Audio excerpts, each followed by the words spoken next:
Kamusta Libra? Welcome to Like a Tarot. Ito ang gustong ipaalam ng spirit guide mo. Unahin muna nating alamin dito sa mystical cards. Mamaya gamit ang tarot cards, alamin natin ang situation, hadlang at solution.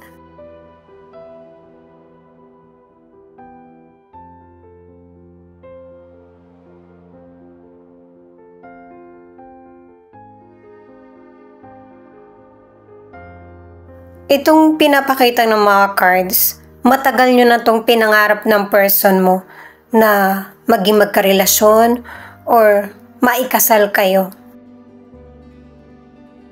O kaya magsama bilang couple. Pero yung relasyon nyo na girlfriend-boyfriend, magkaiba sa kung kailan mag-asawa na kayo. Or nagsasama na, nagkakaroon ng clarity sa iyo sa mga iba't ibang pananaw nyo ng person mo sa buhay. May ilang Libra na hindi mo ito ipapaalam sa family mo kung ano yung nangyayari sa relasyon nyo. Pero soon, malalaman din nila. Kung hindi magmumula sa iyo, ay mararamdaman nila na hindi ka masaya or may nagbago sa relasyon nyo. Ano man ang issue ay sisikapin mo pa rin na masolusyonan ang problem sa relasyon.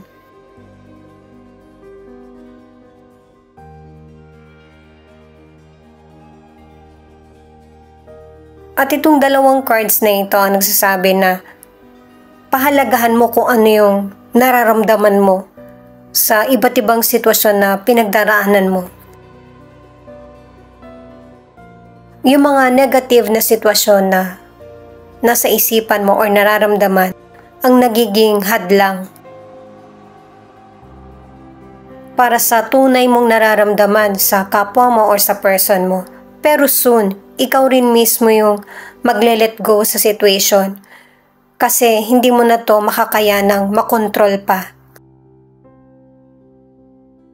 Magkakaroon ng clarity sa iyo kung ano ba talaga ang gusto niyo ng person mo sa relasyon. At ang gusto ipaalam sa iyo ng spirit guide mo na kahit hindi agaran ng pag-let go, ay sikapin mo na malagpasan itong mga dumarating na challenges sa iyo. Patuloy ka pa ring susuportahan at gagabayan ng universe at ng spirit guide mo. Kaya ano man ang situation mo, huwag kang mag-give up. Paalala para sa mga bagong viewers na ang reading na ito ay timeless reading. General reading, ano man ang edad mo or gender mo. Kunin mo lang kung ano yung akma sa sitwasyon mo at saka ikaw na rin magpalit kung si person mo ba ito or ikaw. Ito yung start ng 1 week reading mo. Alamin muna natin yung card para sa situation.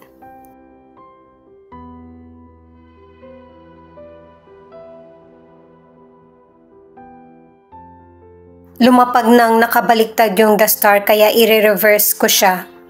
Knight of Pentacles in reverse, 5 of Cups, the star in reverse.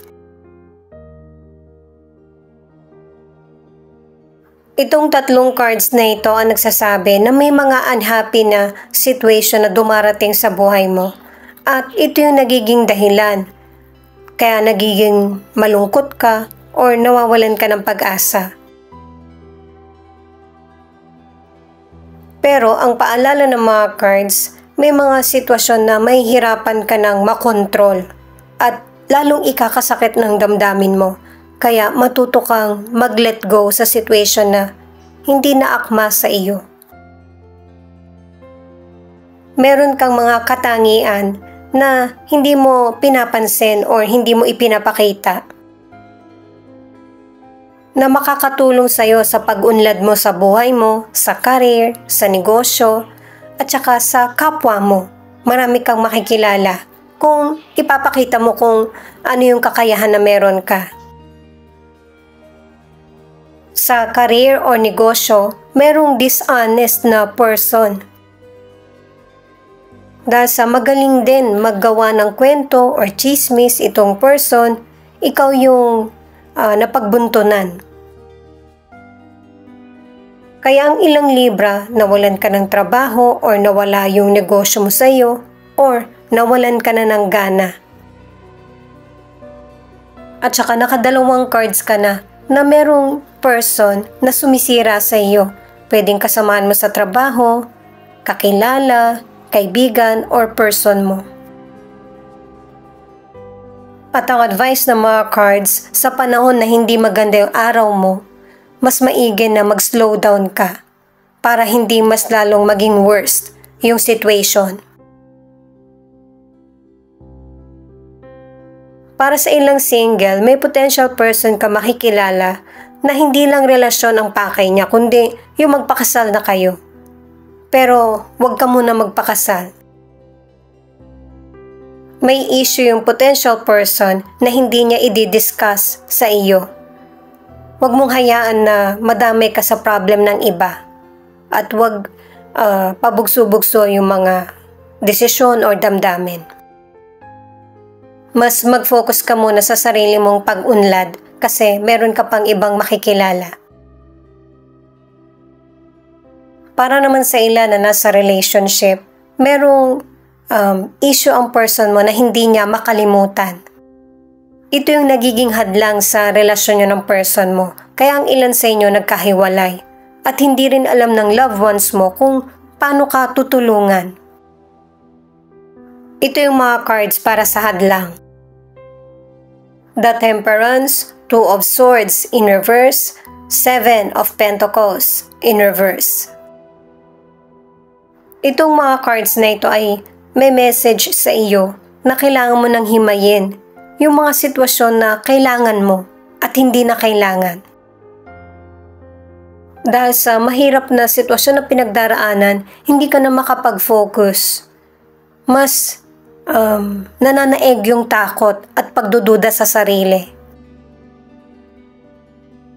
Meron kang kakayahan at paraan na para makaalis sa ganitong sitwasyon kasi isinasaayos ng universe ang buhay mo sa mas makakabuti sa iyo.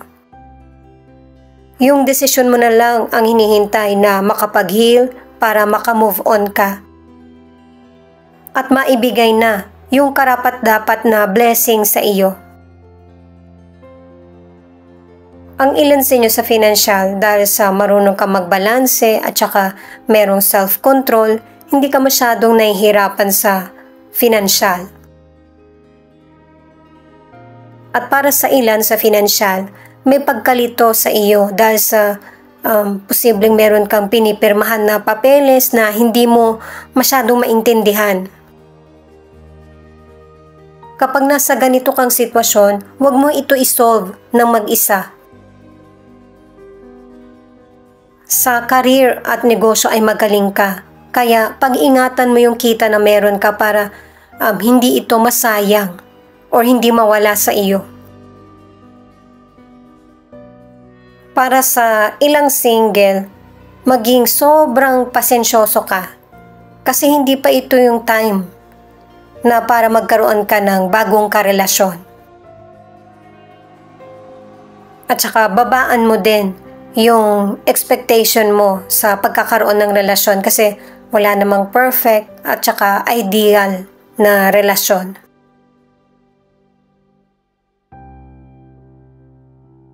Ang ilan sa relationship, katulad ng pinakita sa mga naunang cards, nagkakaroon ka na ng clarity sa kung ano yung patutunguhan ng relasyon nyo. Pareho nyong sinubukan ng person mo na buuin muli ang relasyon.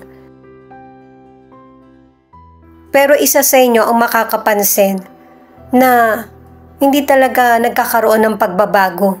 Marami kayong pagkakaiba ng person mo na hindi nyo mapagkasundoan. Kaya ang ilan sa inyo, nauwi sa hiwalayan ang relasyon dahil sa wala kang nakikitang pagbabago sa person mo. Nakaramdam ka na ng pagod sa pagbibigay. Ito yung mga cards para sa solution. The Death, Queen of Swords, Seven of Swords.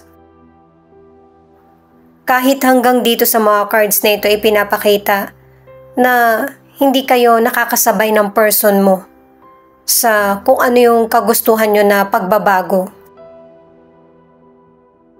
Merong person na nakikialam, pwedeng third person ito or family member. Magkakaroon na ng changes sa buhay mo kasi dito sa mga cards na ito ay magdedesisyon ka na para sa sarili mo. Kung hindi mo nalaman yung betrayal or panlilin lang ng person mo sa iyo, ganun din siya, hindi rin niya malalaman kung ano yung nasa isip mo or plano. Nakakilos ka na bago pa niya malaman. Hindi mo na hahayaan na linlangin ka pa ng iba. At ito na yung ipinapakita ng mystical card na tamang panahon sa iyo na matututo kang mag-let go. Pwedeng person mo ito or family member na merong sakit na kailangan maoperahan. Magiging successful yung operation niya.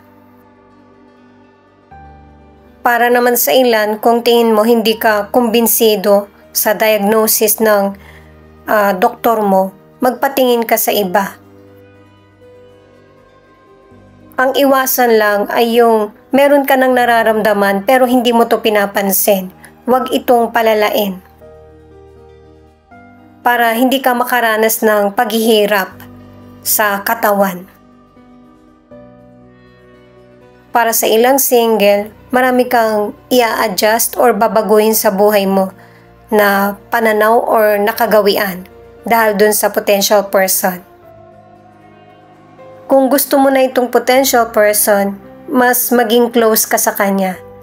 At saka sa family niya, merong hindi boto sa iyo. Huwag mong ipilit yung sarili mo dun sa family niya. Mag-focus ka lang sa person na gusto mo. Pero kung hindi mo nagugustuhan yung trato sa iyo ng family niya, pwede ka magbago ng isip bago kayo maging magkarelasyon. Ang ilan sa relationship, sinisikap nyo ng person mo na maiayos ang relasyon. Mareresolbahan nyo naman.